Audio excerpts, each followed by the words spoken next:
Guru Vabhishta Supurakam Guru Ganaera Shisha Sambhushitam Chintya Chintya Samasta Veda Nipunam Shilarupa Pantanugam Govinda Vidamujvalan Varatanum Bhaktyam Vitam Sundaram Vande Vishwagurun Chadivya Bhagavat Premnoi Vidya Pradam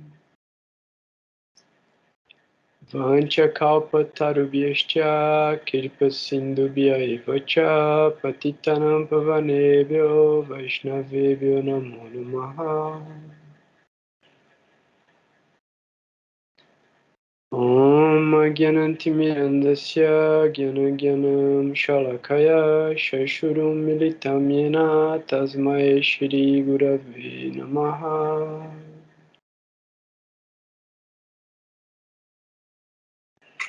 Jai Gurudev, Jai Gurudev, Jai Gurudev, Jai Gurudev. Boa noite, todo mundo.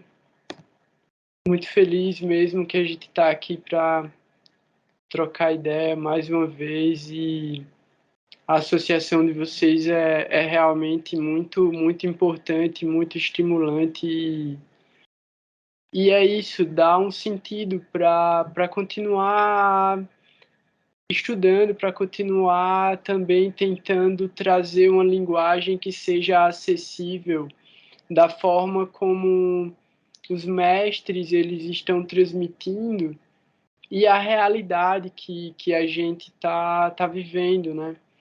E tem uma coisa muito interessante que Gurudeva fala, e tá no livro Demolindo os Pilares do Ego, que eu acabei compartilhando no outro grupo, que é o grupo de estudos que a gente vai começar com o Bhagavad Gita. E tem algumas coisas que eu acho super importantes que a gente também tenha consciência, que é para que a gente alcance o objetivo do nosso estudo de astrologia, a parte filosófica é extremamente significativa, para que a gente possa trazer a melhor interpretação possível de qualquer coisa que a gente esteja vendo. Então, existe o aspecto mecânico e as regras que precisam ser seguidas, mas a gente precisa também estar aberto ao aspecto dinâmico da manifestação do karma e como ele pode ser alterado de acordo com as nossas escolhas, de acordo com o nosso estado de consciência. Então, é extremamente determinante o nosso nível de não conhecimento material, né, mas de conhecimento através da nossa capacidade de afeto, dedicação e sinceridade, a tentar entender o que está nas escrituras, né, porque é um conhecimento infinito também. Então, qualquer coisa que a gente conseguir absorver disso já é uma grande misericórdia. E a forma pela qual a gente absorve esse conhecimento, ela se manifesta na forma pela qual a gente age o tempo todo, porque esse conhecimento é um conhecimento prático. Então, o Bhagavad Gita, ele é um manual de instruções para a vida. E nesse manual de instruções para a vida, a gente tem a melhor direção pela qual a gente pode interpretar o mapa. Por quê? Porque o mapa ele vai trazer a mesma linguagem. Então, a gente tem as mesmas características sendo trazidas o tempo todo. Então, na medida em que a gente mergulha no estudo dos Karakas, a gente entende como esses Karakas estão relacionados com o karma. Então, Karaka é característica, karma é energia. Energia boa, energia ruim, que vai surtir reações boas ou reações ruins. E a gente tem, além disso, o aspecto dos méritos espirituais, do Sukriti. E aí, associado a todas essas coisas, a gente tem os sanskaras. Sanskaras são os nossos comportamentos condicionados, que vêm através de uma bagagem cultural, de uma bagagem hereditária, que está relacionado com o tempo, lugar e circunstância, mas também está relacionado com o karma da gente ter nascido naquele tempo, naquele lugar, naquela circunstância, naquela família.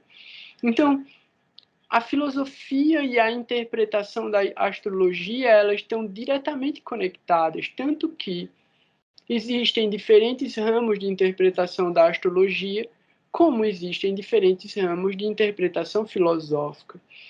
Então, antes de começar com um tema científico que eu fiquei extremamente feliz em ter descoberto e assim, estou muito empolgado com a aplicação filosófica disso também, né? E também relacionado a um outro projeto de astrologia também, mas é uma forma mais dinâmica e lúdica, né? A palavra lúdica está bem batida, mas é uma palavra legal. Então, uma forma mais lúdica de estudar e ensinar astrologia. Então, a imagem que veio na minha mente desse fenômeno astronômico abriu um horizonte bem interessante. Mas o que eu quero trazer de filosofia está dentro desse livro, Demolindo os Pilares do Ego, e é uma resposta a um devoto que ele tem a pergunta dele é basicamente o seguinte: eles estão nos Estados Unidos, isso é uma viagem que Gurudeva está fazendo. Então Gurudeva foi para os Estados Unidos, ele está lá falando com os devotos e existem diferentes escolas que são próximas, mas elas são diferentes. Então, assim, elas vêm todas de uma mesma raiz, de um mesmo tronco, mas elas se dividem em galhos diferentes. E assim como é dito da Kalpa Vriksha é a árvore que realiza os desejos. Então, até no mantra Vancha Kalpa, que é o que eu recito, Vancha Kalpa Tarubhyascha, Kripa Sindhubhya Eva Cha, Patitanam Pavanebhyo Vaishnavebhyo Namo Namaha. Esse é um mantra que é feito em glorificação aos Vaishnavas, aos devotos de Deus, aos devotos de Krishna, porque esses devotos eles são como a Kalpa Vriksha, a árvore que pode satisfazer todos os desejos. E os devotos eles são aqueles que conseguem conceber o desejo mais elevado da alma, que é desenvolver amor por Deus. Então esse mantra fala sobre eu presto as minhas mais humildes e respeitosas reverências aos devotos do Senhor, que são como árvores dos desejos e podem conceber o mais elevado desejo da alma, que é o amor por Deus. Então, essa árvore Kalpa Vriksha, entendendo ela como a árvore do Gaudiya Vaishnavismo da linha de Sri Bhaktisiddhanta, que é o guru dos gurus, então muitos discípulos de Bhaktisiddhanta se tornaram gurus e criaram as suas próprias escolas. E essa é uma orientação muito mística, inclusive, que Srila Sridhara Maharaj dá no livro Shri Guru e Sua Graça, em que vários devotos sêniores, devotos já experientes, chegaram para ele para pedir instrução, né? E tem todo um contexto dentro dessa concepção, mas Srila Maharaj fala para eles, vão e tornem-se seguros. Tipo, vão pregar, o dever de vocês é ir pregar. Se vocês acham que vocês estão prontos, vocês devem ir pregar. E então vão pregar e, tipo, montem as suas próprias missões, montem as suas próprias escolas, né? Isso é uma coisa que tem um viés muito sutil relacionado ao desejo daqueles que estavam buscando Srila Sridhara Maharaj naquele momento também. Então, essa orientação que Shileshdhara Maharaj dá, ela é muito direcionada a essas personalidades que foram buscar ele naquele momento. Porque a gente também tem que entender que, de acordo com a nossa própria qualificação, e também de acordo com o desejo do mestre espiritual, é que a gente pode tomar determinadas ações como serviço, e não como a realização do nosso próprio desejo. Então, tem vários ajustes que devem ser feitos aí. Mas a pergunta desse devoto para Gurudeva, nesse momento em que Gurudeva está nos Estados Unidos, ele está na Califórnia, o devoto pergunta para Gurudeva que ele diz, eu queria abrir um templo aqui, mas tem a missão de Prabhupada e tem a missão do Shri Chaitanya Saraswati Mati, e eu não sei como harmonizar todo mundo. E ele pergunta a Gurudeva o que ele devia fazer. A resposta é uma resposta até bem grande, mas tem uma parte que é muito, muito importante aqui, que começa na página 32, no segundo parágrafo. Eu vou ler, é um pouco, não é muita coisa, mas é incrível, assim. Então, Jai Gurudev Ki Jai. Qual é o objetivo de nossa vida? E para que me encontro aqui? Gurudeva está falando, né? Qual é o objetivo de nossa vida? E para que me encontro aqui? Se eu puder fazer algo de bom para os outros, então eu sentirei que a minha missão está sendo bem-sucedida. Do contrário, muito dinheiro está sendo gasto e esse dinheiro vem através da energia dos devotos. Ele está falando sobre o dinheiro que pagou a viagem dele. Não ficarei feliz se a minha missão não for bem-sucedida. E o que é a minha missão? Encontrar-me com meus amigos e suas famílias. E se tiver a oportunidade de pregar a consciência de Krishna, então tentarei pregar de modo independente. Esse é meu humor.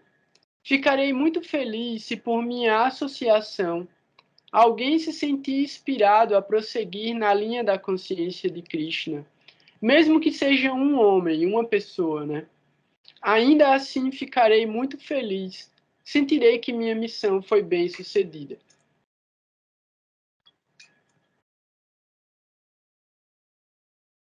Todos nós precisamos praticar a consciência de Krishna. E da maneira que for possível, tentaremos seguir nessa linha.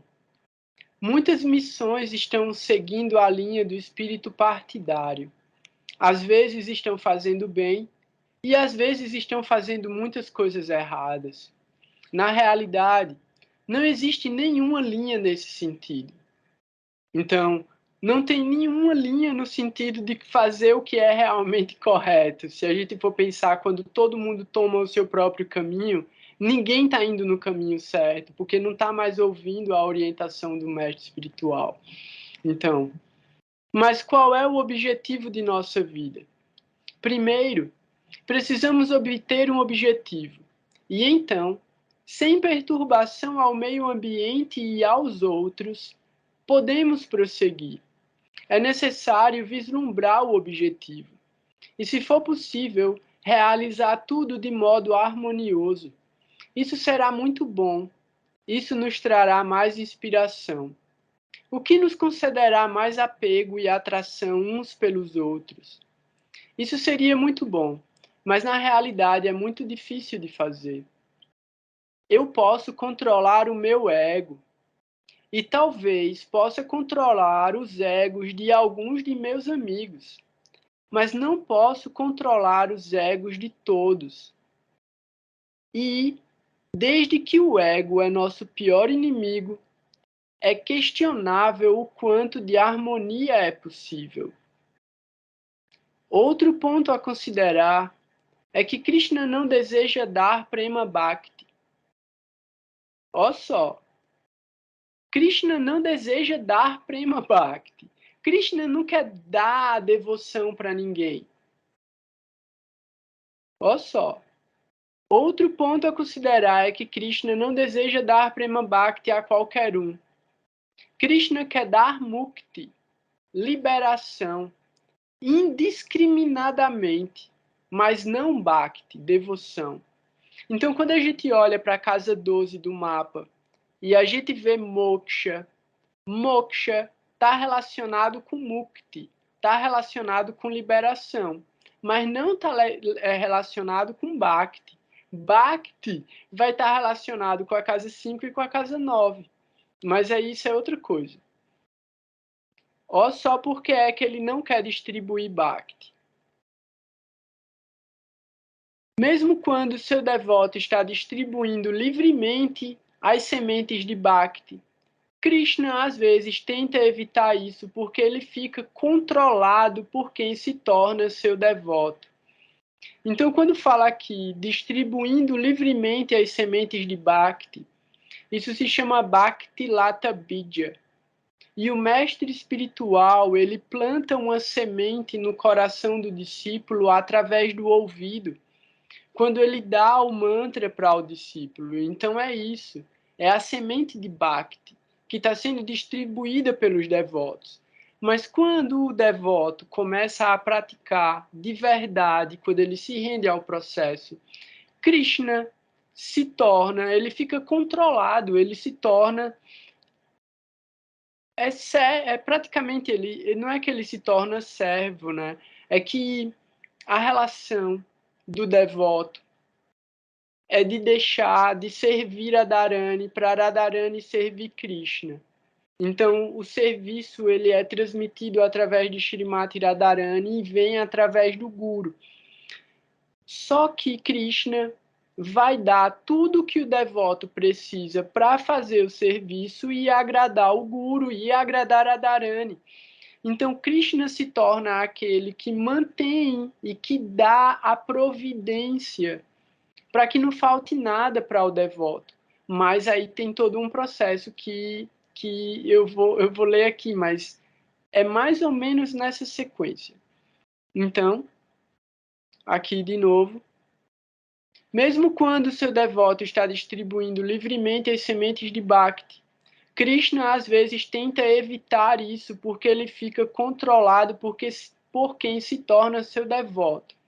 Isso quer dizer também que, de alguma maneira, Krishna pode agir diretamente na vida do devoto que está distribuindo as sementes de Bhakti para tentar impedir ele de fazer isso.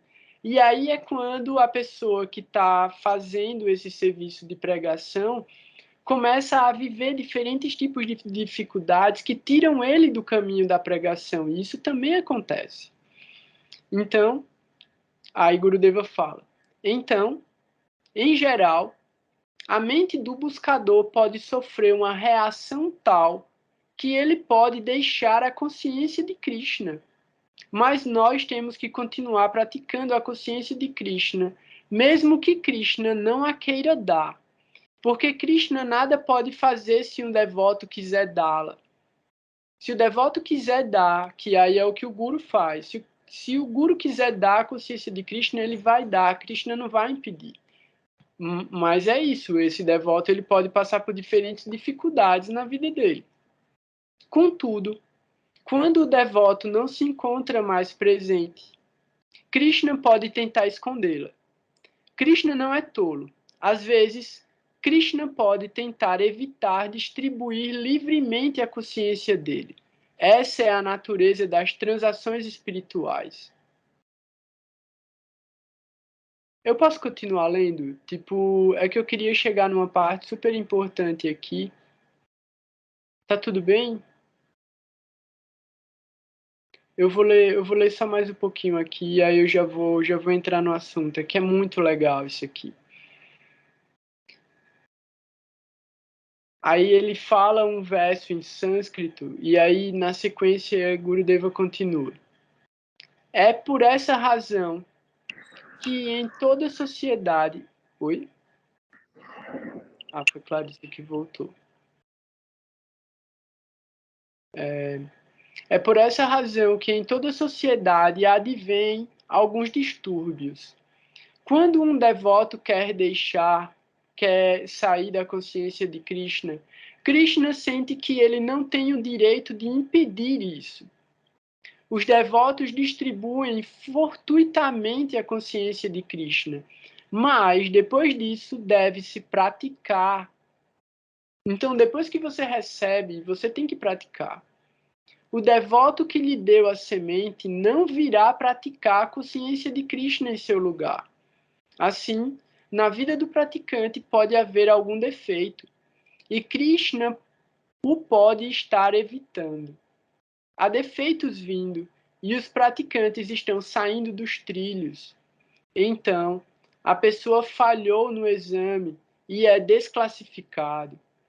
Quando os garotos fazem uma corrida, eles têm que ficar na faixa, como se fosse aquela corrida das Olimpíadas, que cada um tem que ficar na sua faixa, né? Se um deles sair de sua própria faixa, será desclassificado. Mas, com a ajuda apropriada de Vaishnavas genuínos, permaneceremos sempre no caminho certo. Aí aqui é a parte que eu acho mais incrível. Gurudeva falando sobre Guru Maharaj, Srila Sridhara Maharaj. Srila Guru Maharaj tentou sempre harmonizar tudo. Toda a missão Gaudia e os líderes de outras missões vieram a ele de tempos em tempos, em busca dos seus conselhos. Até mesmo seu grupo inimigo. E aí Gurudeva coloca inimigo, né? Aparece entre parênteses, entre aspas. Inimigo significa aqueles que abusavam dele. Em uma ocasião, o líder de um grupo opositor veio ver Srila Guru Maharaj. E Guru Maharaj perguntou a ele: por que você está vindo me ver? Você está vivendo num grupo opositor. E a pessoa replicou: Maharaj, o senhor não é um homem partidário. Seu forte bom senso, inteligência superior e natureza desapegada sempre me atraíram. E é por isso que eu vim ver o senhor. Conversar com o senhor sempre me faz muito feliz. E é por isso que venho até o senhor. O líder da missão que se colocava como inimiga dele foi lá e falou isso para Srila Sridhara Maharaj. E aí Gurudeva continua falando: eu sou discípulo desse Srila Sridhara Maharaj e também cresci nessa consciência. Sinto que todos são meus amigos. E se não forem meus amigos, vou querer fazer deles meus amigos. Não desejo ter inimigo algum. Então, assim, ele continua, né? Ele ainda fala mais um parágrafo aqui. Eu vou ler só esse parágrafo, porque aí termina o capítulo. Tenho muitos amigos na Sociedade ISKCON, que é uma outra escola, e alguns são muitos bons amigos. Nas sociedades dos irmãos espirituais de Srila Guru Maharaj e nas sociedades de meus próprios irmãos espirituais, muitos devotos são muito afetuosos comigo. E na realidade estou vivendo pela misericórdia deles. Eles são afetuosos e misericordiosos comigo, e quando estou recebendo seu afeto e misericórdia, estou pensando que a minha prática da consciência de Krishna deve continuar de maneira feliz. Então, seguindo os passos de Srila Guru Maharaj, estou tentando harmonizar tudo. Esse é o meu humor. Jai Gurudev Ki Jai. Então, assim, o que eu acho muito interessante na fala de Gurudeva, dentro de tudo que ele trouxe, né, nesse pedacinho dessa resposta, é o ajuste de consciência que a gente precisa ter em relação à forma como a gente vive. E ele coloca isso de uma maneira muito linda, quando ele fala que a direção que a gente tomar não deve perturbar o meio ambiente e nem as outras pessoas. Então, ele deixa muito claro que o nosso processo mais elevado, ele está em harmonia com o meio ambiente. Por quê? Porque ele acontece internamente, é um ajuste interno. E aí, qual é o outro aspecto disso? Não ver inimigos. Não procurar ver inimigo em lugar nenhum, né? Não procurar ver defeitos nos outros. E aí é quando fala de... Quando esse guru fala de Shilashidhara Maharaj, né? O Senhor é apartidário, né? Não tem, você não escolhe lado. Para você tanto faz, tá ligado? Tipo, não existe oposição a Shilashidhara Maharaj. E por que não existe oposição? Porque ele podia derrotar filosoficamente qualquer oposição. Uma das palavras, um dos termos, né, que era colocado para Shilashidhara Maharaj é Shastra Nipunam.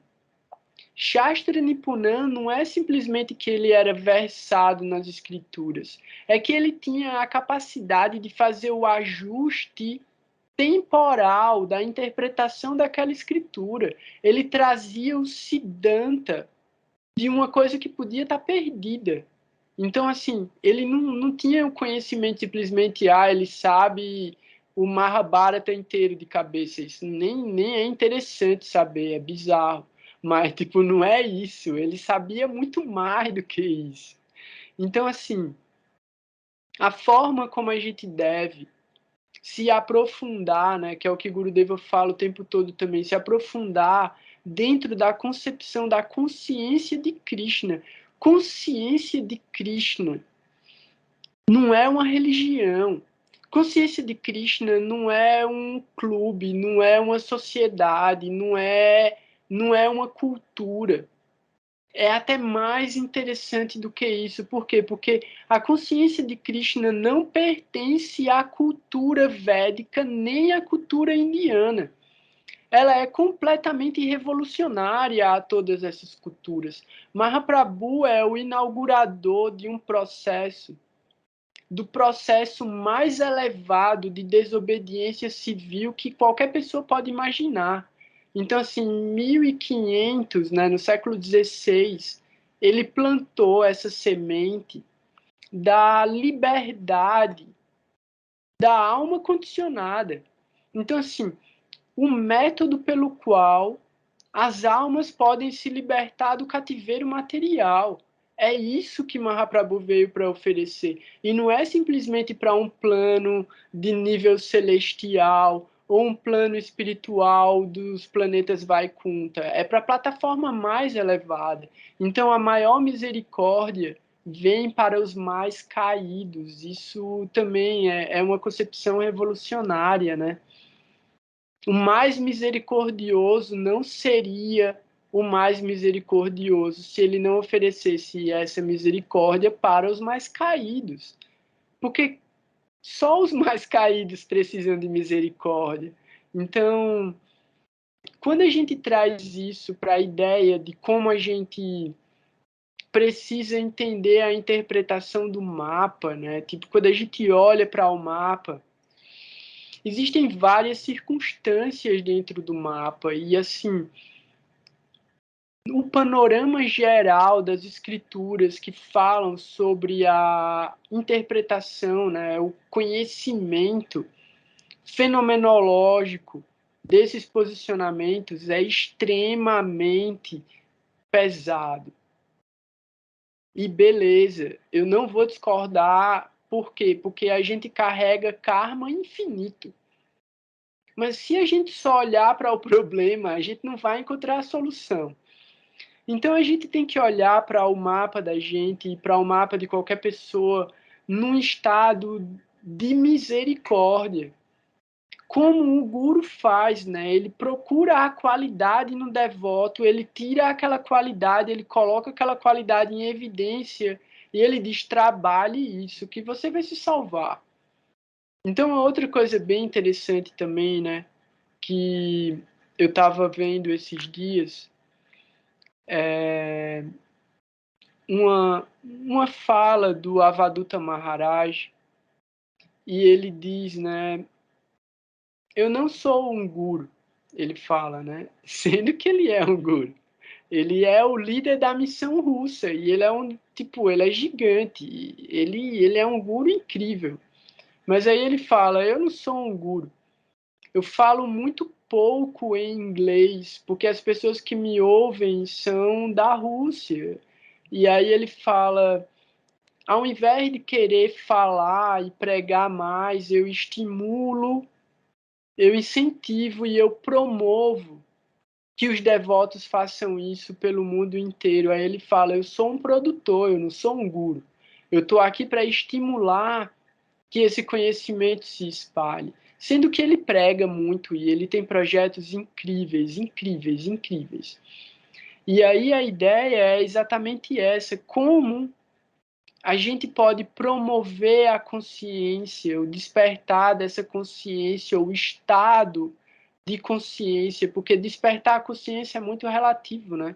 Então, qual nível de consciência? A gente tem que estar graduando o nosso nível de consciência, ajustando o nosso nível de consciência o tempo todo. Então, a partir da nossa própria perspectiva, como a gente pode trazer esse ajuste de consciência para as outras pessoas, né? Essa é a nossa missão. E a nossa missão, ela vai obter sucesso mesmo a partir do nosso sadhana. Então, o quanto a gente se dedica à nossa prática espiritual que vai gerar o resultado de se isso vai frutificar positivamente ou negativamente. E aí é onde entra um detalhe interessante. O movimento de retrogradação é um movimento extremamente temido por praticamente toda a astrologia. Ah, tá retrógrado, pronto. Agora vai dar a treta dos infernos. Mas se a gente tiver consciência das nossas escolhas e consciência do que a gente está fazendo, consciência do que a gente fala, consciência do que a gente age, consciência do que a gente deseja, consciência de como a gente se relaciona com as outras pessoas e a gente está em paz em relação a isso, a retrogradação vai dar resultado positivo, mesmo de Saturno. Tudo é o estado de consciência que você está agindo. Porque a retrogradação é um retorno da nossa própria ação, quando o planeta está em movimento direto. Então a gente não pode ter medo de retrogradação. A gente tem que entender o que é o melhor que a gente pode fazer. Alguém quer falar alguma coisa? Eu vi que chegou mais alguém aqui.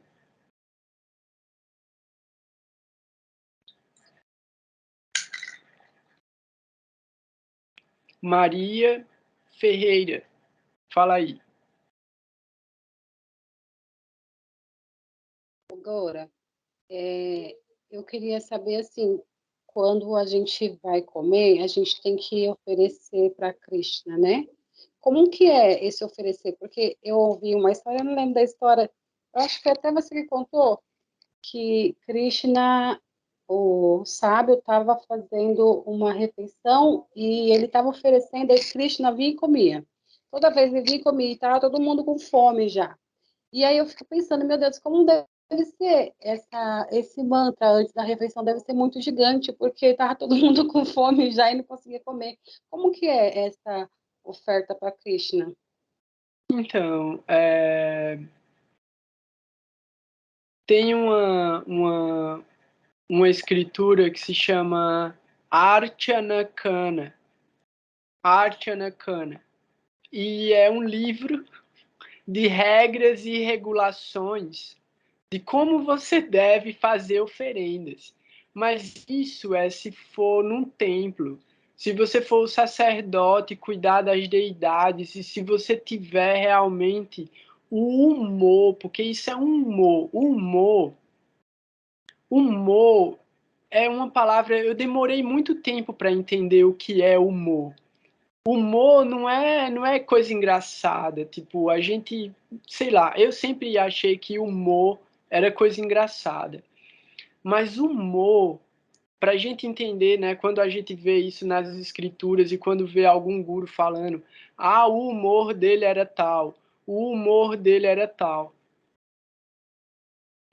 é uma forma pela qual a pessoa se ajusta àquela determinada atividade. Então, o humor, de uma maneira muito grosseira, humor seria, vamos imaginar, uma pessoa que vai para a cozinha e aí tem uma pessoa que é super certinha, deixa tudo limpinho e tá o tempo todo trabalhando naquela estrutura totalmente controlada e meditativa e limpa e organizada. O humor dessa pessoa é esse. Vai ter uma outra pessoa que trabalha muito bem com várias outras pessoas. Vai ter outra que só trabalha sozinha, vai ter outra que é bagunceira, vai ter outra que trabalha cantando, vai ter outra que trabalha ouvindo música, vai ter outra que cozinha e fica fazendo várias outras coisas ao mesmo tempo. O humor dela é isso, é esse estado pelo qual ela existe, né? O humor dela é quase como uma atmosfera. Então, se a pessoa tem um humor e esse humor ele também está relacionado com os sanskaras, que são esses comportamentos que a gente já traz de vidas passadas e da nossa carga hereditária genética. Então, algumas pessoas têm um humor ritual. Então, ela se sente muito bem em seguir estritamente o protocolo. Vai ter outra pessoa que está no humor emocional. Então, para ela, o que importa é a emoção pela qual ela está fazendo aquilo. Então, às vezes, ela não faz um mantra, às vezes, ela oferece de um jeito, às vezes, ela oferece de outro jeito. Então, assim, a forma mais simples pela qual a gente pode pensar, um devoto uma vez falou para mim assim, né? Tipo, fala Shri Vishnu 3 vezes. Shri Vishnu, Shri Vishnu, Shri Vishnu. E aí você ofereceu a comida. Só que eu penso em Madhusudana Maharaj. O Madhusudana Maharaj, ele está o tempo todo, né, lembrando dos nomes de Deus. Então ele fala Govinda, Govinda, Govinda. Eu acho Govinda mais legal do que Shri Vishnu. Porque Govinda é o nome de Gurudeva. Govinda é o nome do aspecto de Deus que é o vaqueirinho. Govinda é o aspecto de Deus que Brahma medita nele. E é o mesmo aspecto de Deus que Shiva medita também. Govinda. Govinda Bhashyam. Eu tenho que lembrar o nome do livro de Shankaracharya, mas eu tenho quase certeza que é Govinda alguma coisa. Mas é isso, quando Brahma fala, né, Govinda Madipurusham Tamaham Bhajami no Brahma Samhita, ele está dizendo isso, eu medito em Govinda, que é o Senhor primordial. Então, assim, Gurudeva. Krishna fala no Bhagavad Gita, né? Me ofereça com amor e devoção e eu aceitarei. Então ele não está interessado no protocolo. O protocolo é o ritual religioso. Krishna rejeita a religião.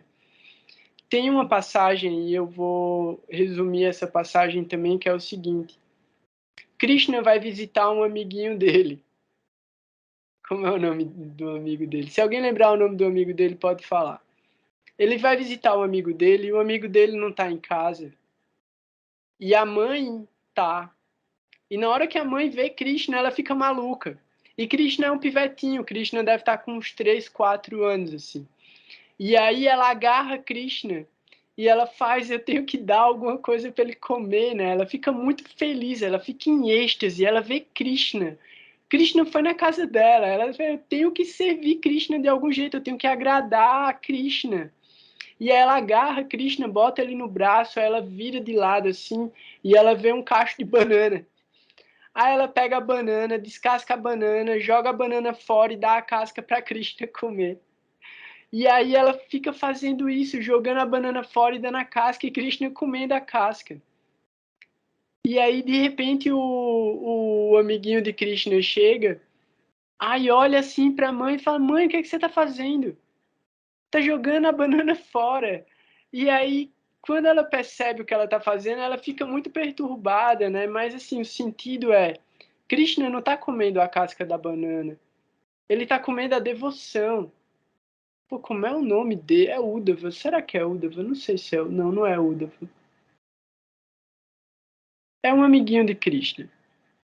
E aí ele está comendo o amor, ele está comendo a devoção, ele está comendo o afeto.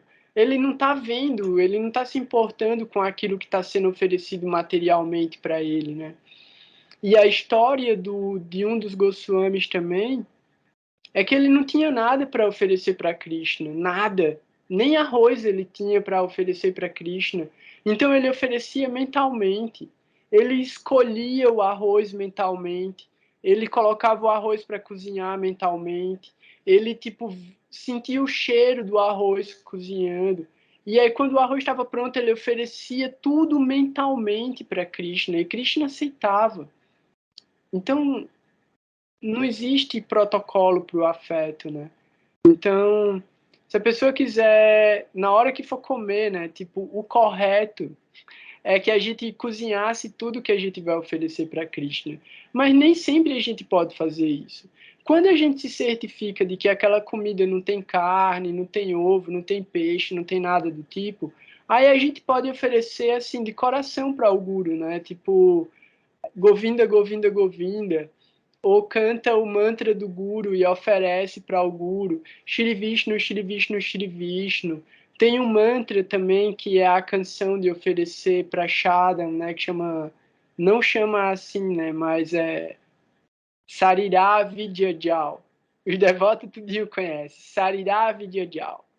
Aí é um mantrazinho que canta também. Então, tem diferentes formas, mas o importante é o amor e a devoção que você está colocando no que você está fazendo.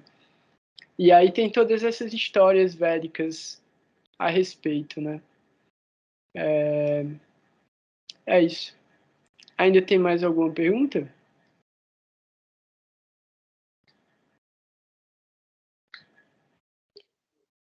Não, muito obrigada. Você me deu um alívio muito grande, que eu fico muito preocupada, assim, que eu estou aprendendo muita coisa agora, e eu fico, ai meu Deus, será que eu estou fazendo errado, fazendo certo? Eu fico com medo. E no final Entendi. é tudo a devoção que Krishna quer, né? É Muito só obrigada. isso. Só isso.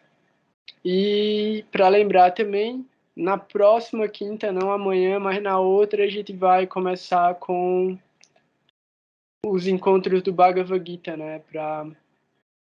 Para estudar o Bhagavad Gita e é bem legal também, vai ser bem interessante.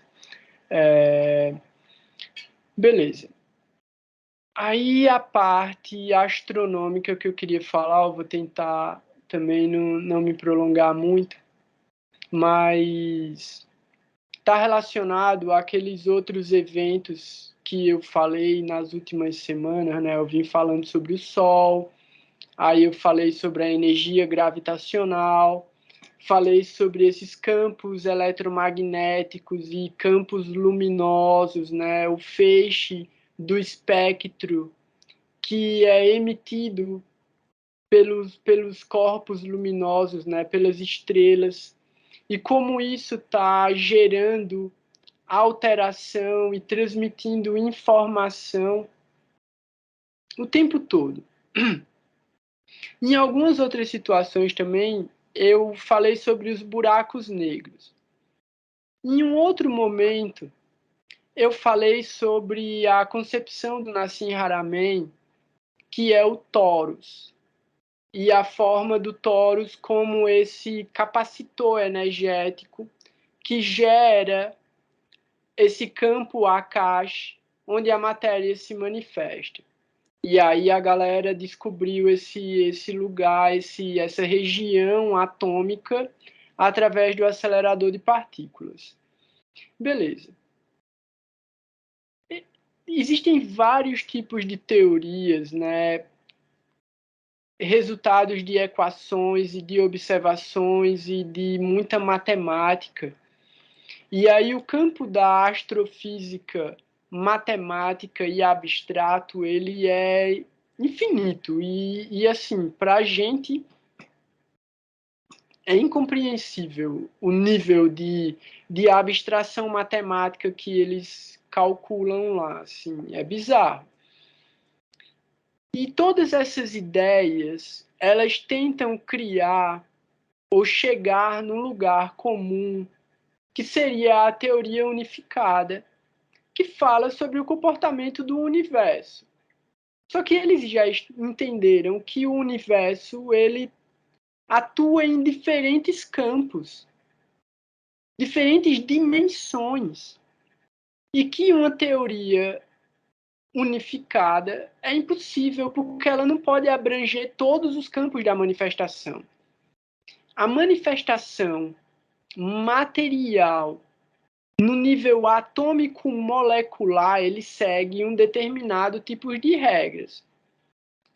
A manifestação do nível quântico, que aí é subatômico, ele segue regras completamente absurdas.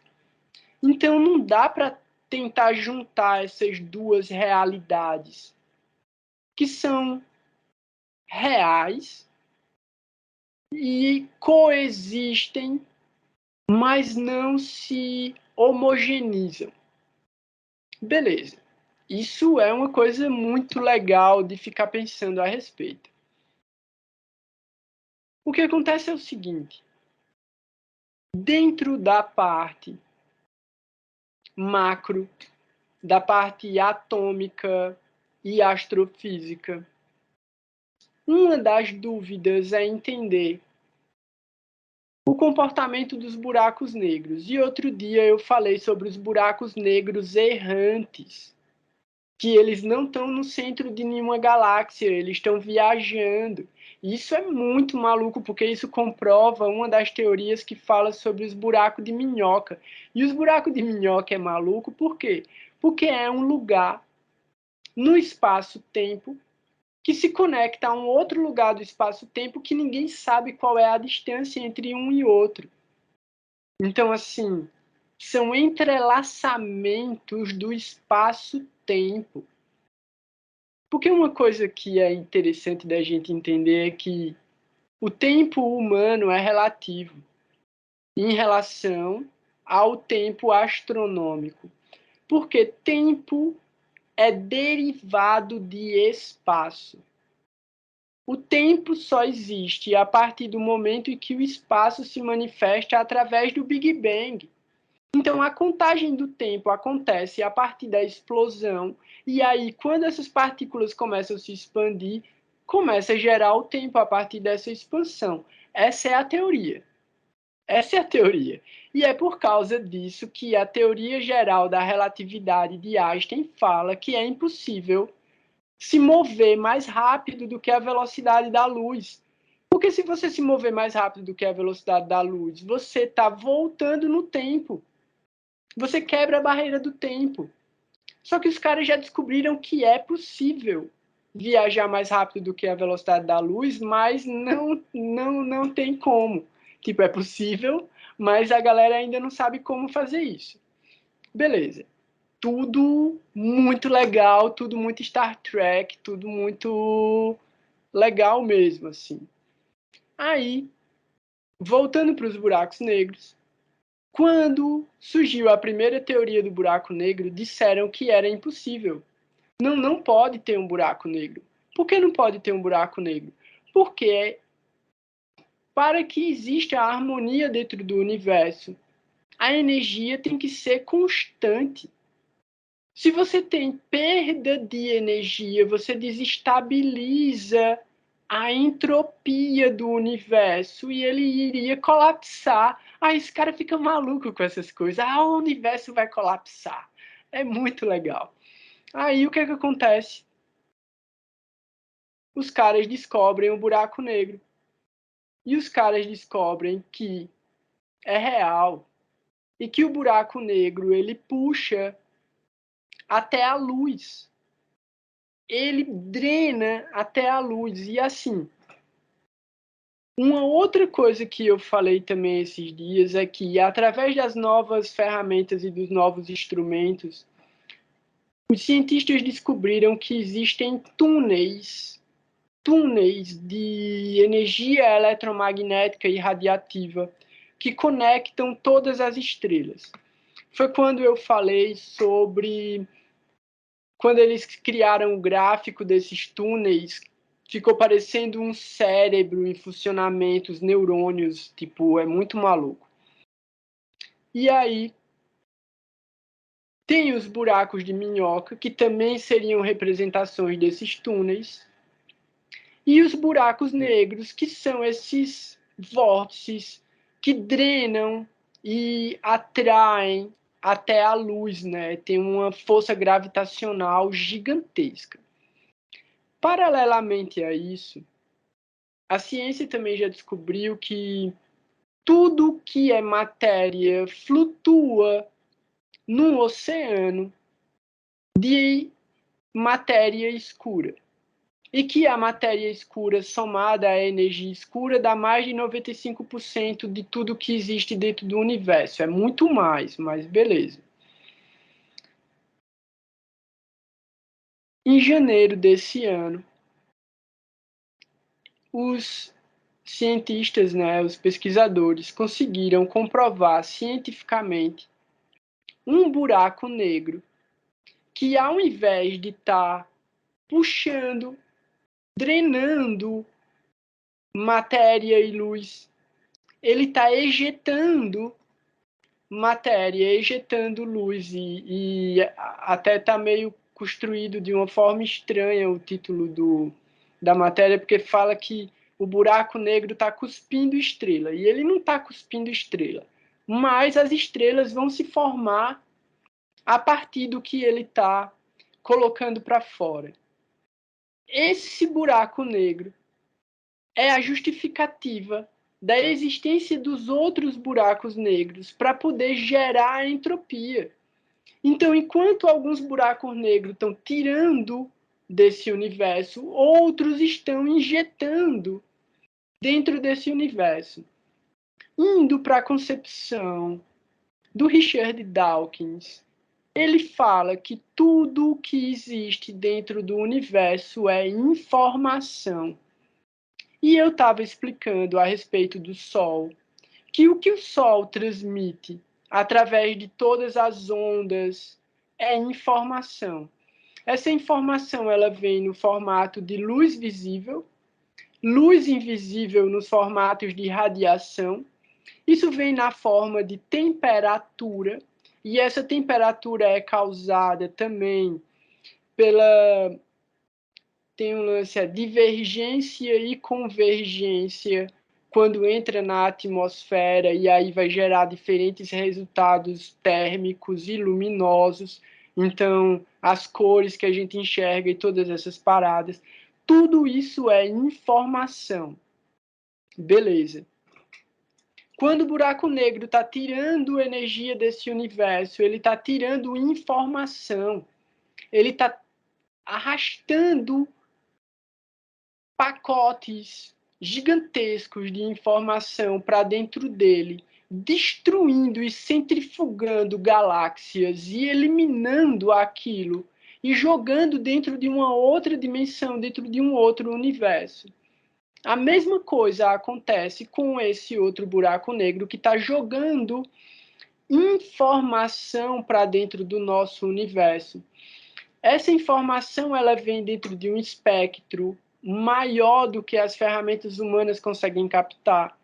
Então, esses instrumentos captaram massa luminosa. Então, o que acontece? O buraco negro está jogando informação dentro desse universo.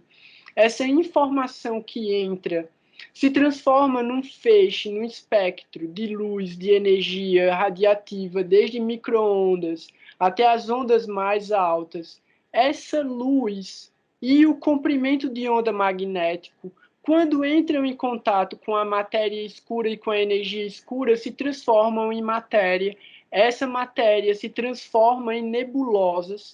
Essas nebulosas adquirem gravidade, e essa gravidade na nebulosa gera a força que vai criar uma estrela. Essa estrela começa a colocar o resto da matéria que está ao redor dela para girar. Essa matéria começa a se chocar e vai formar os outros corpos celestes. Então, assim, Do mesmo jeito que um buraco negro destrói uma galáxia inteira, um outro cria uma galáxia inteira. Isso é troca de informação. E aí o que é mais interessante nisso é um estado contínuo de renovação do nosso universo. Dentro da escala védica, né, se a gente for trazer isso para dentro das escrituras, no centro do nosso universo vai ter um buraco negro. E esse buraco negro, ele forma um túnel, que é o caule da flor de lótus, que sai do umbigo de Vishnu. No topo dessa flor de lótus, que é o próprio buraco negro, esse buraco negro é a origem, é o lugar de onde explodiu o Big Bang. É onde Brahma vive. Então, Brahma está no centro desse lugar que explodiu. Então, assim, imagina essa flor de lótus se abrindo e se expandindo no universo inteiro. Sendo que, como é que os sábios viram isso? É bizarro, tá ligado? Mas é muito lindo.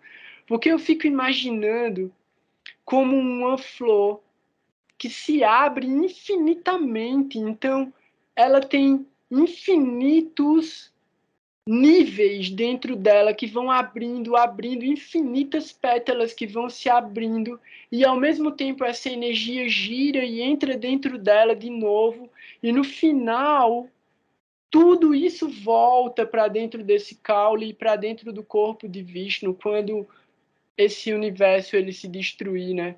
E aí esse próprio universo volta para dentro do corpo de Mahavishnu, porque esse universo inteiro é só uma das gotas de suor que saiu do corpo desse sonho de Mahavishnu. Então Mahavishnu está sonhando e o corpo dele inteiro transpira infinitos universos. A gente está dentro de um desses. Então, assim, é incrível esse buraco negro que a galera encontrou, porque ele traz a descrição clara da criação, dessa flor de lótus, trazendo essa luz para dentro do universo e criando e se transformando. Então imagina as galáxias se formando a partir desse buraco negro que está ejetando energia e luz e informação para dentro dessa plataforma, né? Para dentro dessa bolha, desse Akash. Então, assim, é muito legal, é impressionante, né? A gente não é nada, tipo, comparado a essa escala do universo. Mas a gente se esforça e a gente vai conseguir chegar em algum lugar. É... Alguém tem alguma dúvida? Isso é muito maluco, não dá nem para ter dúvida, né? Mas se alguém tiver alguma dúvida e quiser falar, a gente vai ter coisas bem interessantes sobre as efemérides. Alguém quer falar alguma coisa? Maria está com a mão levantada aqui.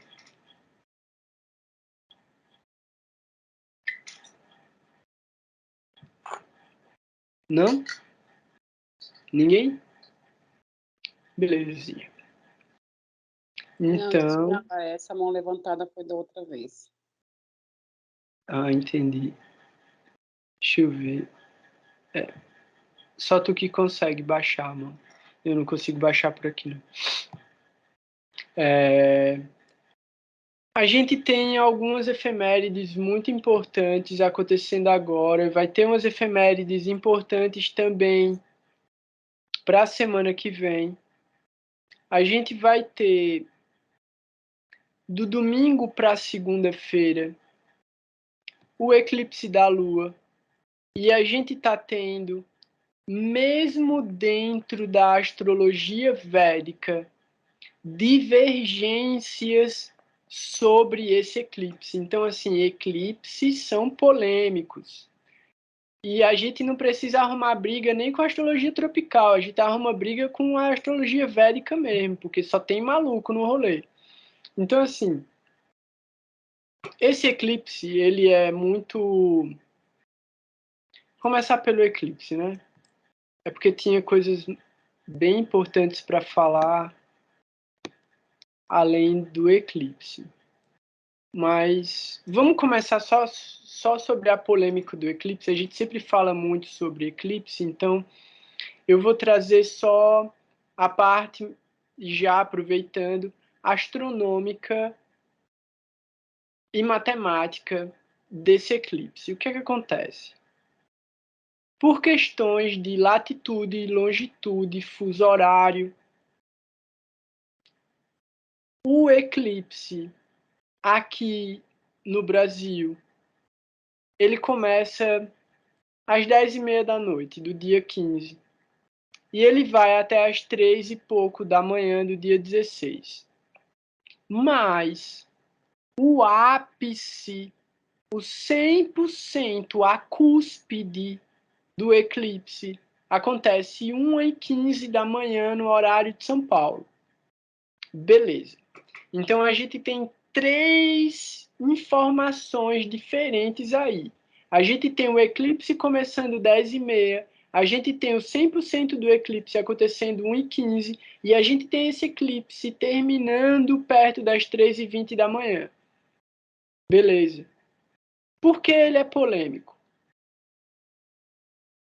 Porque quando ele começa, o eclipse começa às 10h30 da noite, 10h32, 10h30. A Lua está com 29 graus e 29 minutos em Libra. Beleza. Isso quer dizer que o eclipse começa em Libra. Tudo bem. O Sol já vai estar com 1 grau em Touro. Então, o eclipse começa no eixo Libra-Áries, mas o Sol está em Touro. E 1h15 da noite, 1h15 da madrugada, a Lua vai estar com 1 grau e 8 minutos e o Sol vai estar com 1 grau e 8 minutos, e esse é o ponto exato do eclipse. E ele vai estar no eixo Touro-Escorpião. De novo, mais um eclipse no eixo Touro-Escorpião. Sendo que o eclipse que a gente teve 15 dias atrás foi no eixo Áries-Libra.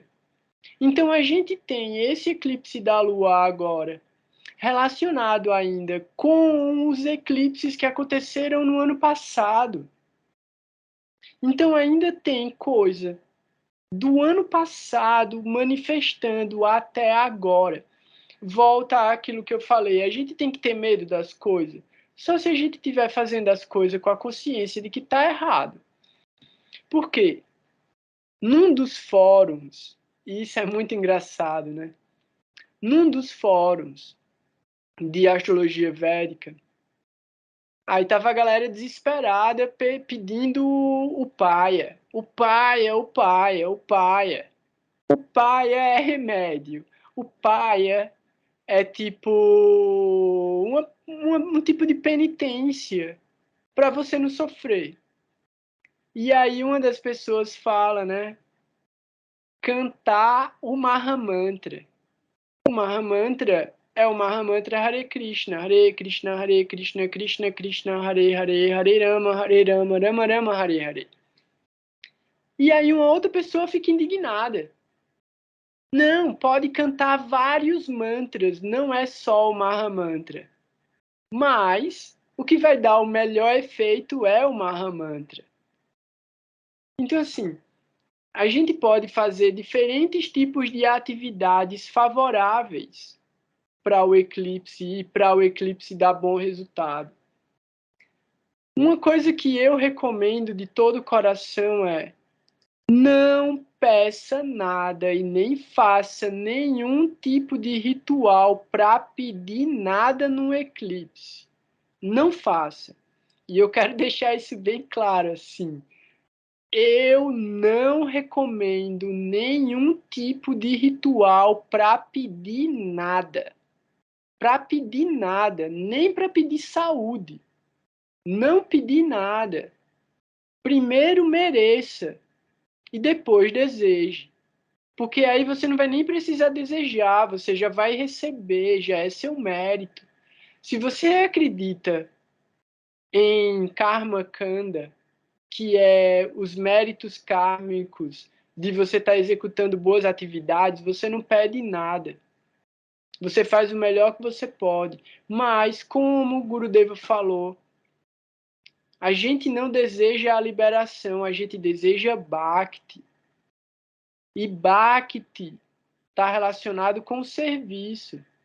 Então, o que eu desejo é ter um serviço. Eu desejo poder fazer alguma coisa. Eu não quero estar liberado do meu dever. Eu quero ter um dever divino para fazer. E não um dever material, grosseiro, que vai me trazer resultados materiais. Então, um eclipse é favorável para você cantar os santos nomes, desejando, nesse sentido, amor por Deus, desejando que a sua mente se liberte da ilusão, que você não ceda ao seu lado demoníaco. Isso é o que é auspicioso de se fazer, né? Então, assim, o eclipse é um momento em que a gente tem que trazer essa consciência muito próxima da gente, porque durante um grande período a gente vai ser influenciado por essa energia. E o que esse eclipse agora da Lua está trazendo é que esse serviço que foi começado nos eclipses anteriores do ano passado ainda não terminou, então a gente ainda tem uma janela de possibilidades até outubro, que é quando vai ter os eclipses de novo, e aí esses dois eclipses eles vão estar dentro do eixo Áries, Libra, e aí eles encerram esses ciclos de eclipses passados, do ano passado, que continua nesse, e ele conecta com esse eclipse do Sol que a gente acabou de passar. Então, assim, para a astrologia tropical, em todo lugar, todo mundo vai ver que isso está acontecendo em Touro e Escorpião. Aí quando a gente olha alguns astrólogos védicos falando e os caras falam que tá em Touro e Escorpião, a gente não entende, tá ligado? Tipo, mas pô, os caras estão seguindo o cálculo errado? Não. É exatamente isso. É uma diferença que dá 1 grau. É 1 grau. 1 grau e 8 minutos é a cúspide desse eclipse e vai estar dentro de Touro e Escorpião. Como o Ayanamsa é de 24 graus, na tropical isso vai dar com 25. 25 e 10, mais ou menos. Então, é basicamente isso o aspecto astronômico matemático do eclipse. Como resultado, no mapa da gente, a gente vai ver e sentir uma ativação do eixo Áries-Libra, mas uma intensificação ainda potente desse eixo Touro e Escorpião. Pelo Kala Purusha Kundali, que é quando a gente olha a partir do ascendente sendo Áries, a gente vai ter aí a atividade na casa 1, 2, 7 e 8, mas principalmente na casa 2 e 8. Então é como se a gente despertasse, mas fosse olhar para a casa 2 e para a casa 8, antes de olhar para si mesmo no sentido de ascendente, de personalidade, de consciência. Isso é bem interessante de observar. E outra coisa é que o eclipse vai acontecer na Nakshatra de Vishaka, no Pada 4, do Pada 3 para o Pada 4. E Vishaka tem 3 padas dentro de Libra. Então, é uma energia que carrega Libra. Mas o que acontece? pelas constelações. Vishaka está dentro da constelação de Escorpião. Porque Libra é só Swati. Então, Swati está ali espremidinha no meio do signo de Libra, e ela é uma constelação pequena, e aí na sequência já vem Escorpião, que é gigante, e entra praticamente dentro de Sagitário. Então, quando a gente olha para o céu, Escorpião é gigante, mas na divisão de 30 graus que foi feita dentro do mapa, Vishaka está dentro de Libra, e esse último pada que está dentro de Escorpião, ele já tem essa energia escorpiana muito forte, mas em compensação é um pada que é um Pushkarnavamsha. Então ele no Navamsha, ele fica extremamente positivo, principalmente para a Lua, e aí isso é muito louco. Por quê? Porque esse pada é o pada da máxima debilidade da Lua. Então a Lua fica no Nietzsche total dela aí. Mas quando vai para o Navamsha, vai para Peixes, que é a exaltação da Lua. Então isso está relacionado também com a outra coisa que a gente veio falando nesses últimos dias, que é como a gente vai interpretar isso, né? Ó, a Parama levantou a mão. Fala aí, Parama. Uma correção rápida agora. Vai para Câncer no Navamsha.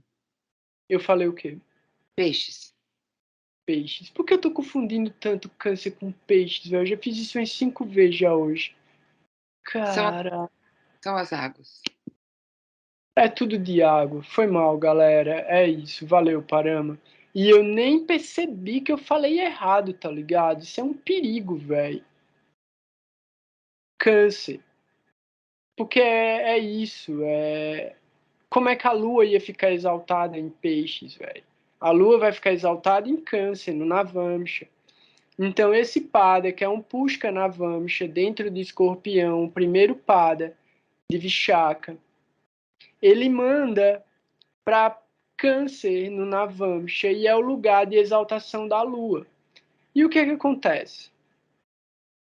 Essa Lua não está confortável no mapa natal. Em Escorpião, ela não está confortável, ela não está bem posicionada. Esse eclipse acontece no lugar onde a Lua alcança a máxima debilidade dela. Mas, do plano sutil, do plano transcendental, no mapa divisional que apresenta os méritos espirituais, essa Lua está exaltada. Então, o que vai acontecer dentro desse lugar em Escorpião é uma purificação da Lua. Porque Escorpião é o lugar da transformação. Então essa Lua vai vivenciar essa possibilidade de transformação de acordo com o ajuste de consciência que já vem sendo tomado. Então a gente está trabalhando há um bom tempo essa forma de trazer os ajustes de consciência.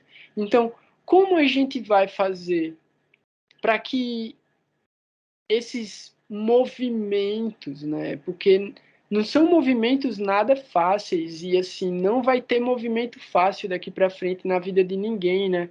Porque na medida que a gente desenvolve consciência, tudo vai se tornando também um pouco mais complexo, porque a gente vai tendo mais percepção e visão de todas essas camadas, como o Gurudeva coloca, né, camadas de ego, que vão obscurecendo a percepção da verdadeira realidade, né?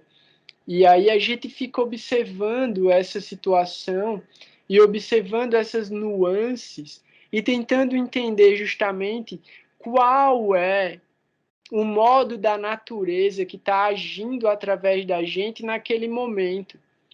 E aí é quando a gente começa a perceber a ação individual dos planetas, influenciando a gente a fazer tomadas de decisões.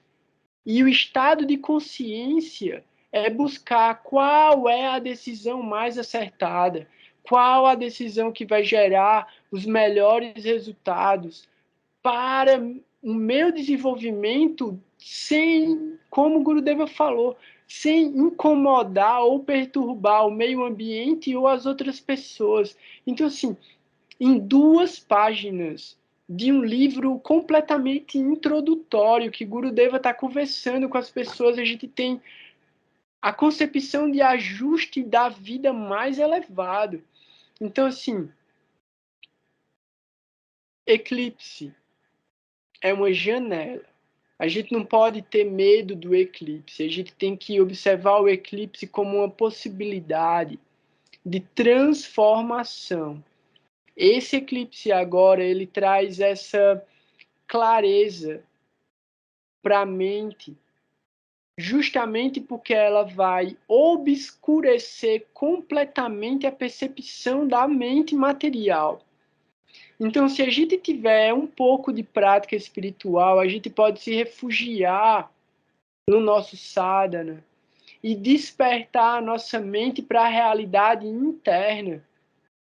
E a realidade interna é o que Escorpião está querendo mostrar, é o que Escorpião está querendo trazer através dessa transformação. No primeiro pada de Vishaka, que para a Lua manda para a exaltação dela no Navamsha. Nem é a máxima exaltação da Lua no Navamsha, mas é um lugar onde ela fica muito bem posicionada. Então, assim, por que perder mais uma oportunidade de tentar alcançar uma percepção e uma realização mais profunda da nossa própria alma, né? É por isso que Mahaprabhu nasceu no eclipse. Ele vem como esse portal para levar a gente para esse lugar afastado da concepção egoísta de apropriação da realidade material, da riqueza material, do domínio, da exploração das outras pessoas.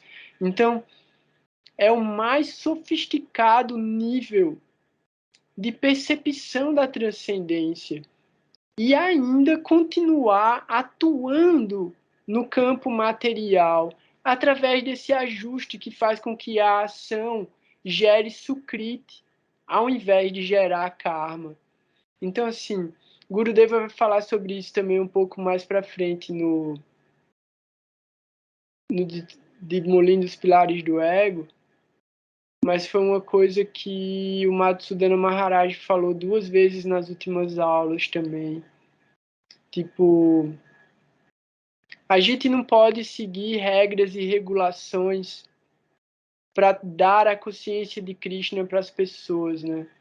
Porque por mais que elas não tenham consciência completa do que elas estão fazendo, elas estão criando sanskaras para as próximas vidas. Então a pessoa pode não saber o significado do mantra Hare Krishna, mas se ela falar, quanto mais ela falar, mais ela gera uma possibilidade positiva de isso frutificar em algum momento. Então é até muito importante, né, a ação desinteressada de cantar a mantra sem esperar resultado algum, né? Cantar o mantra, tipo, é o que Mahaprabhu pediu, canta o Mahamantra que vai dar tudo certo. Então é isso. Como eu estava falando do eclipse e eu falei que o Sol vai estar com 1 grau dentro de Touro, eu vou falar só um pouquinho sobre o Sol em Touro, aí se a Parama quiser também aprofundar um pouco sobre esse Sol em Touro, é o seguinte. O Sol está exaltado, está no Mula Tricona dele, a máxima exaltação dele, né? Em Áries. E aí ele vai sair, ele vai para Touro. E aí tem até um astrólogo que usou uma palavra meio pesada, né? Sacanagem. Disse: o Sol vai para um signo ordinário. Para ele, né? Tipo, não é um signo ordinário. Sacanagem dizer que touro é um signo ordinário. Tipo, é um signo ordinário para o Sol, que sai da máxima exaltação dele e vai para um signo, que é um signo regido por um planeta que naturalmente não é amigo dele. Porque Vênus não é amigo do Sol. Então, a gente pode imaginar efeitos positivos, mas nem tão positivos também. Porque dependendo do Sol natal de cada pessoa, tanto a máxima exaltação do Sol em Áries pode ter dado resultados não bons, como o Sol em Touro também pode dar resultados não bons. Por quê? Em Áries, esse Sol pode ter ficado extremamente dominante, agressivo, territorialista, no sentido de querer conquistar o lugar das outras pessoas, né? E uma pessoa, tipo, muito impulsiva e muito... Eu achei que alguém tinha levantado a mão. A gente falou um pouco, né, sobre esse lugar do Sol em Áries e os tipos de resultados que não poderiam ser bons. Quando a gente olha para Touro, esses resultados eles ficam mais voltados em relação ao desfrute material. Então, Touro, ele tem essa coisa do conforto, do ambiente doméstico, dos prazeres da boca, né? Então, assim, a pessoa pode ter um impulso e acabar gastando dinheiro com coisas para comer, né? Coisas que não tem necessidade. Coisas materiais em geral, né? Que tragam conforto material para ela, que seja também desnecessário. Isso é um efeito negativo do Sol em Touro, entendendo também pelo Kala Purusha, né? Quando a gente pensa num aspecto positivo, o Sol ele entra através de crítica, e aí ele rege crítica, e crítica não é um signo, um nakshatra ruim para o Sol. A gente pode entender como uma busca ou um desejo de manifestar a segurança na vida material. Então a pessoa pode não estar nem procurando pelo luxo do conforto. Ela pode estar procurando pela segurança material. E aí isso pode dar um resultado positivo nesse sentido. A gente tem que avaliar também, através do mapa de cada um, quais são os dristes, os olhares que cada pessoa recebe para o signo de Touro e associar essa energia à própria energia do Sol para poder avaliar resultados individuais. Mas, no geral, a gente vai ter um período agora, e aí, para quem está aqui no Sudeste também, é uma coisa meio sintomática, porque começa o inverno, e aí começa todo mundo querer se esconder, acender uma lareira, ficar no cobertor, comer coisinha quentinha, gordura, chocolate. Então, assim, é quase sintomático essa tendência, né? Então, Parama, quer falar sobre o Sol? Agora, uma coisa que me ocorreu agora sobre o Sol dá excelente resultado na casa 2, e só considerando a capacidade de independência do Sol, a casa 2 falando daquilo que é o meio da gente viver, o Sol pode dar de fato bons resultados, mas como você disse, bons resultados materiais. É muito pouco que eu tenho para acrescentar sobre esse Sol em Touro, porque inclusive não estudei ele ainda. Talvez na semana que vem eu consiga trazer mais coisas. Beleza. Quer falar de Mercúrio retrógrado? Mercúrio retrógrado, aí vai fazer um yoga bom dele com o Sol. O que eu sei é que, pensando nessa coisa da boca, e aí Mercúrio, é um bom momento para estudar idiomas, ou, enfim, de repente, canto, expressões que sejam com a boca. Também uma coisa que eu vi muito rapidamente, assim, a falar mais sobre esse Mercúrio retrógrado, ele vai ficar até 3 de junho, se não me engano, 3 mesmo, em Touro. Parece que dá bons resultados. Beleza. A gente vai ter tempo também para falar mais sobre esse Mercúrio, né? Semana que vem a gente pode dar uma maratonada de Mercúrio retrógrado no mapa da galera. Pô, o povo tem medo de Mercúrio retrógrado. Enfim, bobagem. Um pouco de Mercúrio retrógrado nunca é demais, né? Uma coisa sobre o Sol, por como ele saiu da exaltação, ele tende a sentir o tranco. Qualquer planeta, no grau seguinte da exaltação, já sente uma perda de, sei lá, perda de energia, ou muda o humor, como você estava dizendo, né? Sai da fervescência. Mas sendo o Sol, como a gente já falou aqui, o Sol exaltado, ele pode ser um problema. Então, talvez em Touro ele aterre um pouco e veja melhor o que ele tem para fazer ali. Enfim, eu acho que pode ser um trânsito bom. Então, é uma boa observação nesse sentido, porque é isso, né? O Sol em Áries, ele é extremamente acelerado, fritando.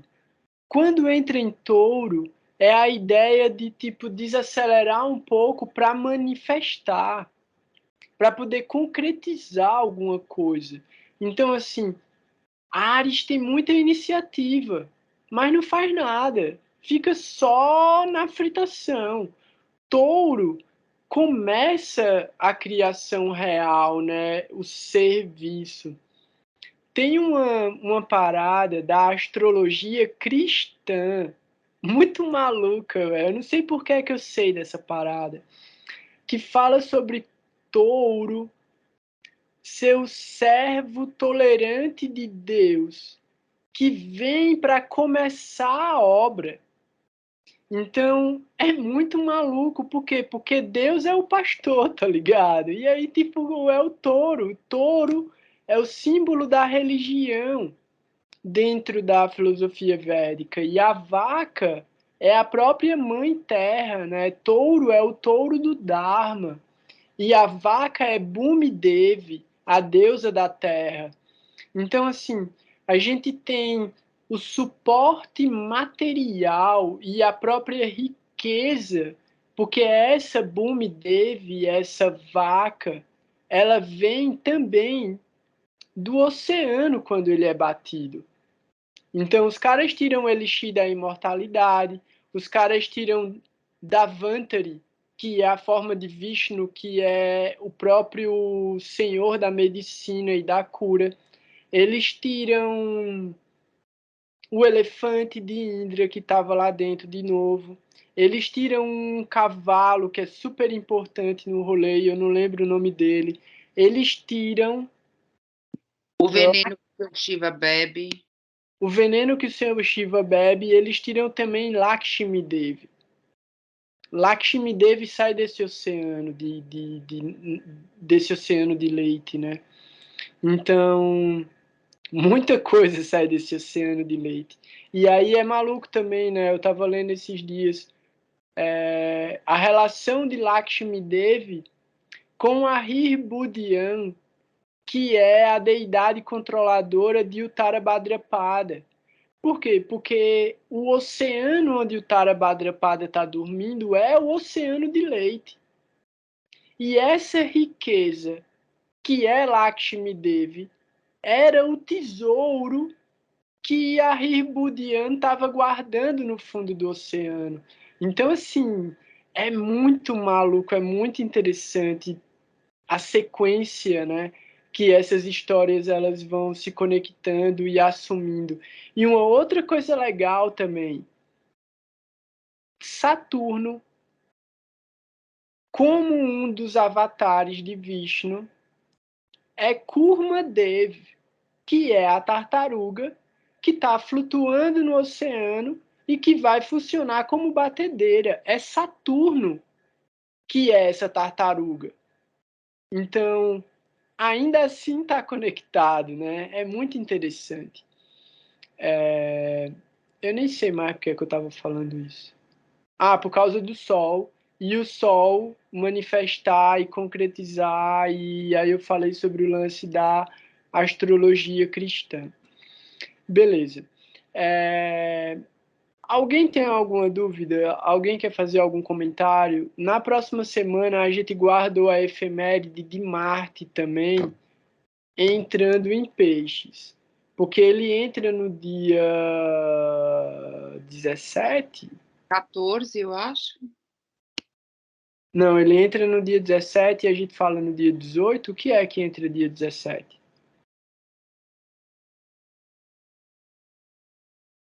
Deixa eu ver aqui. Alguém quer falar alguma coisa? Alguém tem alguma dúvida? Eu tenho só mais uma coisa que eu acho super interessante para falar. É dia 17, Marte está com 0 grau em Peixes. Pronto, 17. É isso. Ninguém quer falar nada, velho. Essa galera é muito morgada. Cadê a Amanda? Amanda não vem também? A Amanda sumiu.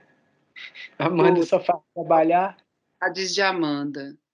Aqui, ó, dia 14 tem aquele aspecto Ketu-Marte, que tá. E aí é isso que tá.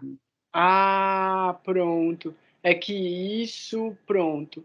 Se alguém lembrar, traz essa parada na semana que vem, que é para a gente falar sobre o grau. Esse pode ser o tema da aula. Os graus exatos dos dristes. Esse é o título. Graus exatos dos dristes e seus efeitos. Isso é muito legal. Matemática. Beleza, tenta lembrar, Parama. Isso. Tá anotado aqui. Por que é importante isso? Porque lembrando, Saturno está morando em Danista, regida por Marte. O eclipse vai acontecer em Escorpião, Marte. Então, tem uma tensão aí. É um duplo de Marte, Ketu e Marte se aspectando. É um dia para ter cuidado, ainda mais tão perto do eclipse. Sim. Sim. É que aí, quando a gente for falar sobre os dristes, a gente entra bem nesses detalhes, porque esse olhar de Ketu é duvidoso. Então a gente tem que. A gente traz o tema, mas não se aprofunda nesse lugar específico, porque ele pode ser contraditório. Uma coisa que eu vi que eu acho que é muito interessante, por isso que é legal cada um trazer o próprio mapa, é um astrólogo que dá a pessoa que ele está consultando a alternativa de se perceber. Então, será que tu está aspectando? Tem algum efeito? Então, às vezes a pessoa percebe, e aí se considera, como é controverso, acho que é legal a gente trazer todas as possibilidades e cada um sacar no seu próprio mapa. Uma coisa sobre Mercúrio em Touro, por causa da regência de Vênus, é que pode dar, e também tudo que está acontecendo em Libra, muita conversa sobre relacionamento. E como é Mercúrio retrógrado, cuidado para não ter mal entendido, enfim, as coisas de. Sim. Sobre a fala, né? Sobre a própria fala, Mercúrio retrógrado em Touro. Só que aí traz Vênus, então como que a gente está se comunicando com quem está perto, com quem é muito próximo. Sim. E também a gente pode trazer isso na semana que vem, justamente porque o único olhar que Mercúrio manda é de 180 graus, e aí, no caso, vai para Escorpião, e ele pode estar olhando para coisas que já passaram e que não são interessantes, né? Tem toda uma. Bem interessante, inclusive porque a Lua está debilitada, lembrando sempre a mesma coisa que vale para a exaltação, que pode ser um problema, a debilidade pode ser uma força. Eu já vi gente muito inteligente defendendo que a Lua em Escorpião, dependendo dos aspectos da casa, enfim, traz muita intuição. Só que nesse caso, Mercúrio, olhando para coisas passadas e tanta emoção, porque é Escorpião e é Câncer para a Lua, pode de fato fazer a gente ficar preso em emoções que são antigas, que é justamente o que a gente tem que deixar para trás. Esse é o ponto desses eclipses agora. Eclipse é sempre uma possibilidade de transformação, mas nesse caso, de aspectos emocionais, de coisas guardadas naquele lugar fundo que é a casa 8. É isso. Lembrando que a casa 2 é a infância, e aí sendo assim, falando um pouquinho só sobre a psicanálise, aquilo que acontece na infância que a gente não é capaz de decodificar naquela época porque não tem estrutura, maturidade emocional, a gente arquiva na casa 8, é o inconsciente. Então ficam aquelas emoções ali, é um lugar delicado. Sim. É isso aí, exatamente. Perfeito. Então, é ter bastante atenção, né? Ficar bem atento a todas essas coisas que emocionalmente vão se manifestando e vão afetar a inteligência e o discernimento da gente de alguma maneira também, né? Porque todos esses marcadores emocionais, eles acabam criando desestabilização e acionando gatilhos também, né? Então, Pode acontecer de bom que me ocorreu agora, que tendo Júpiter em peixes, pensando nas águas e Vênus também, exaltados os dois, a gente pode entrar em contato com essas emoções, mas já ter um conhecimento ou uma profundidade de conhecimento sobre as nossas próprias emoções, e lembrando que a casa 12 é moksha, então a partir de conhecimento e devoção e afeto em relação a si próprio, eu acho que a gente pode deixar essas emoções e assim, morrerem realmente e recomeçar de uma outra maneira.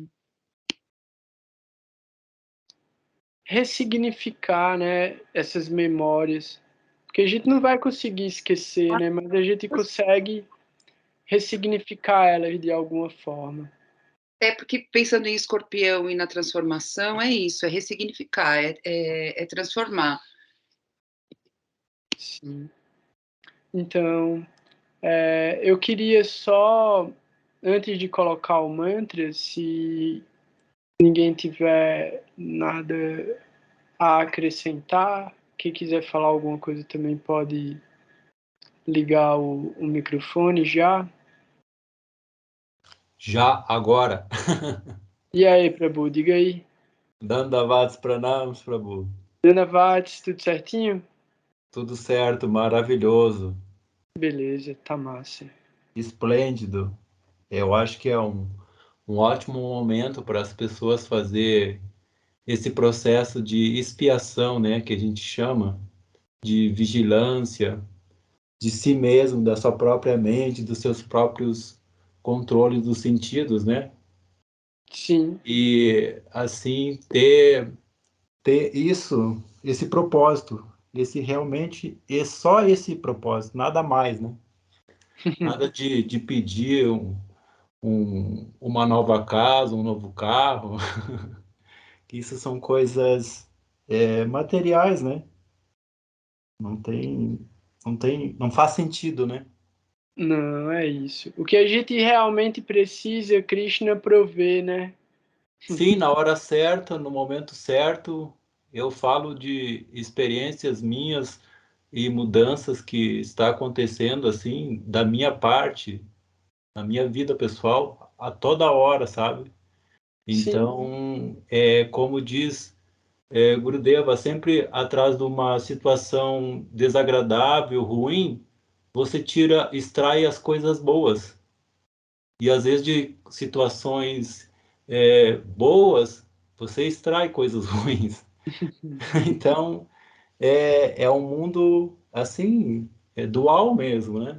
sim, é, Não há o que esperar assim muitas coisas aqui, porque nós estamos apenas de passagem, né? Daqui a pouco nós embarcamos no outro vagão, né? a gente tá pela misericórdia, né? Sempre. Com certeza, com Então, certeza. já é muito importante a gente estar na consciência do processo. E aí é como o Gurudeva fala, não é fácil, mas a gente não pode desistir, né? E Não, Krishna vai colocar obstáculos e testes para nossa sinceridade, né?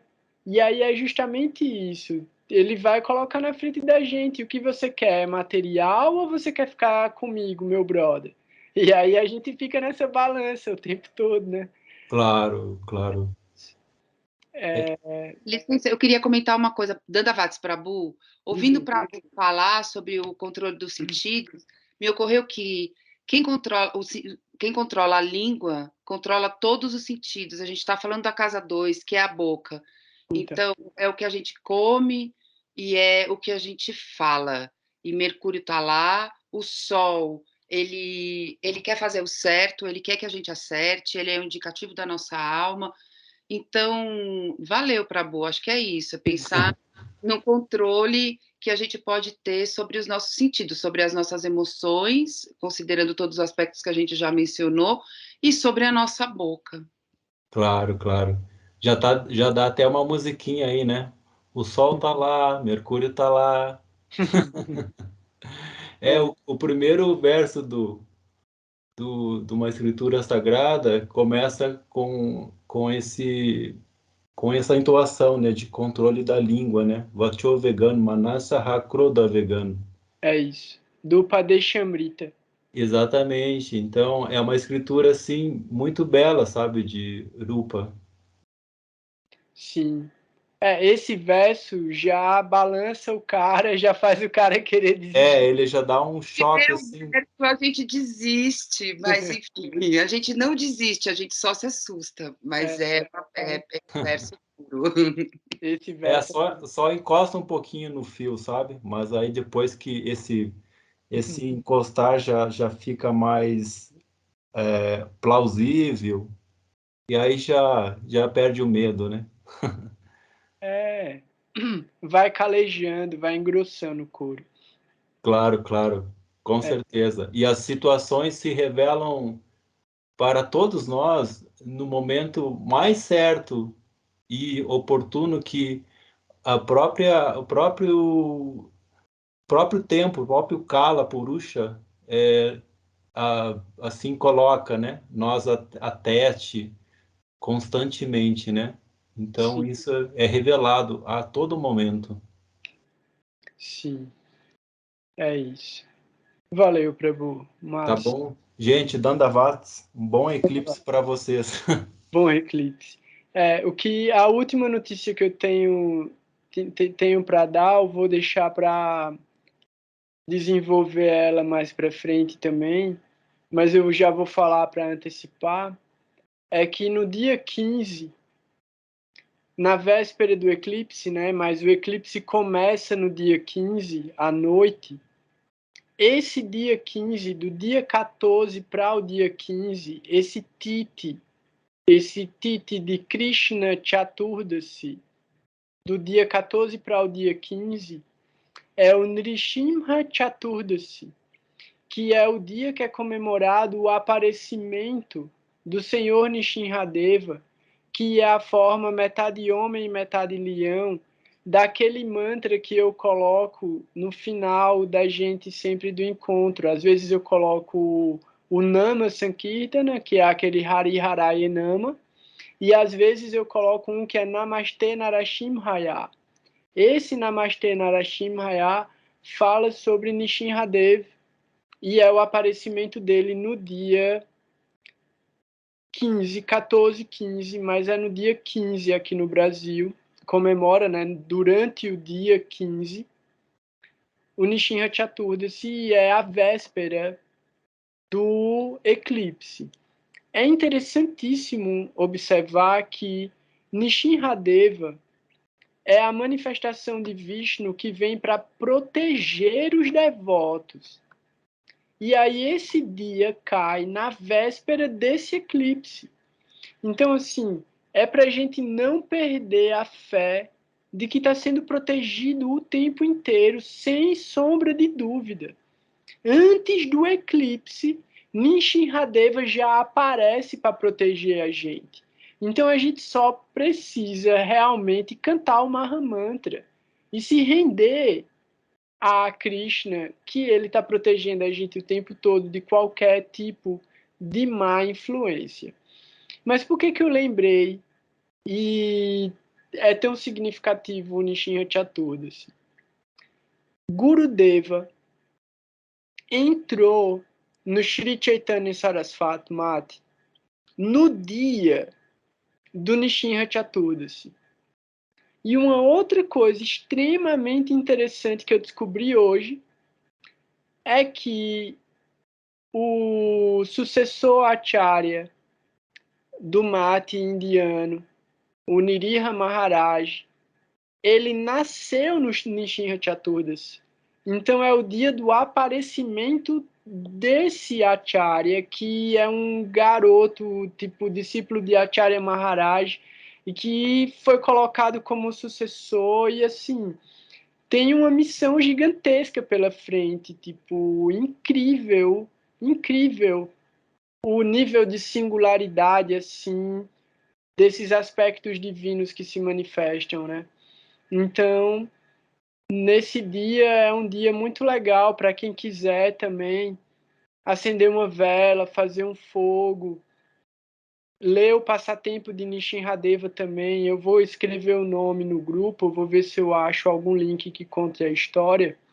E aí é muito legal de ler também como uma coisa para se proteger do eclipse, né? Então, eu fiquei bem feliz de descobrir isso e eu achei que eu tinha que compartilhar com vocês, eu estava esquecendo já. Então... Só mais uma coisinha agora, desculpa, trazendo para a astrologia, Nishinradeva é o avatar que está relacionado com Marte. E lembrando que Marte fala sobre a ação correta e também sobre o controle dos sentidos. É isso aí. É isso aí. Então, é exatamente. Como eu falei, né, que Saturno é a tartaruga, Kurma, Marte é Nishinradeva. Então, é isso. Muito legal. Muita coisa, né? E esse Purnima agora é Buda Purnima, é o aparecimento de Buda. Pode crer que é o eclipse. Sim, então é very auspicious day. Então, imagina, o despertar do Buda, né? Pode crer. Massa. A gente tá protegido, galera. É só ter consciência disso. Então, agradecer mais uma vez a presença de todo mundo. Fico muito feliz que a gente passou mais uma quarta-feira aqui conversando sobre coisas tão legais mesmo. Fico muito feliz de poder compartilhar todo esse conhecimento, essa informação que veio de Gurudeva, né? Que toda glória, todas as glórias e todos os méritos são dos mestres espirituais, de Gurudeva, de todos esses acharyas. Então, o que a gente está fazendo aqui é movimentando essa energia, né?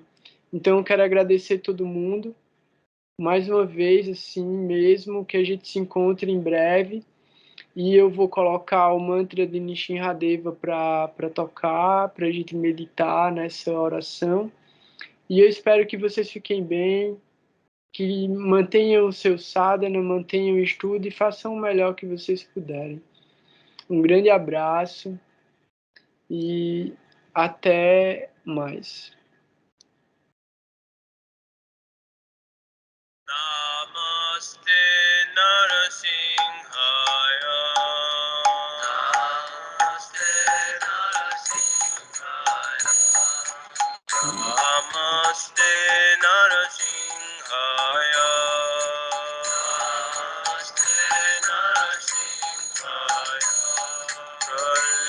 Prahlad Daine.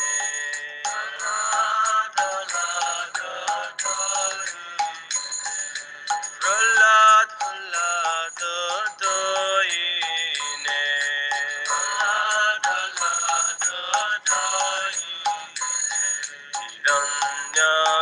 Hiranyakashipu Vakshaha. Hiranyakashipu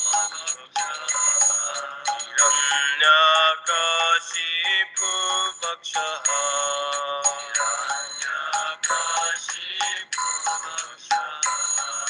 Shilatankana Kalaye.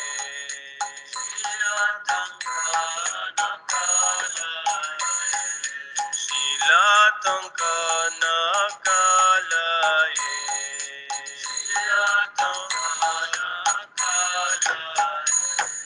Ito Nishinga Parato Nishinga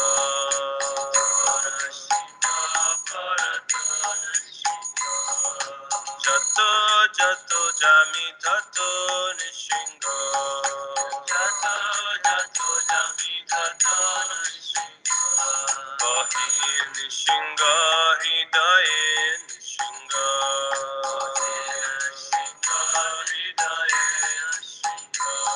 Nishinga Mading Sharanam Prapate Nishinga Mading Sharanam Prapate Kara Kamala Vare Naka Adhuta Shinga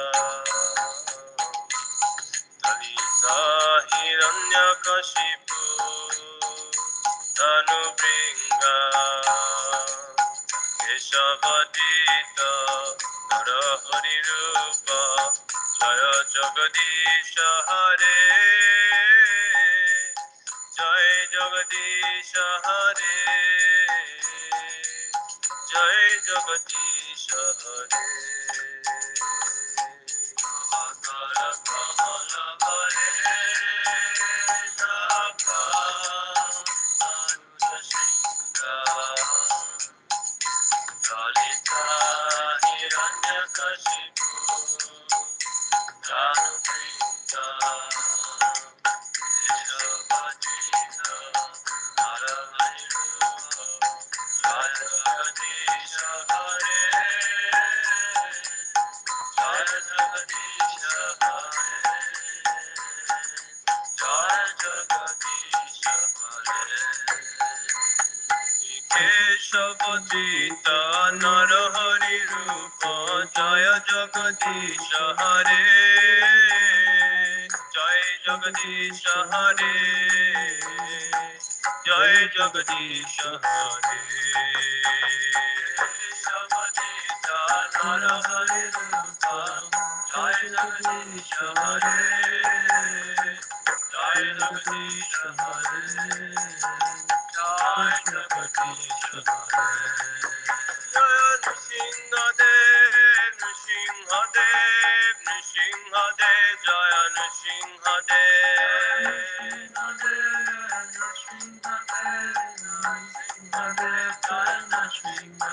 Jaya Nrsimhadev Nrsimhadev Nrsimhadev Jaya Nrsimhadev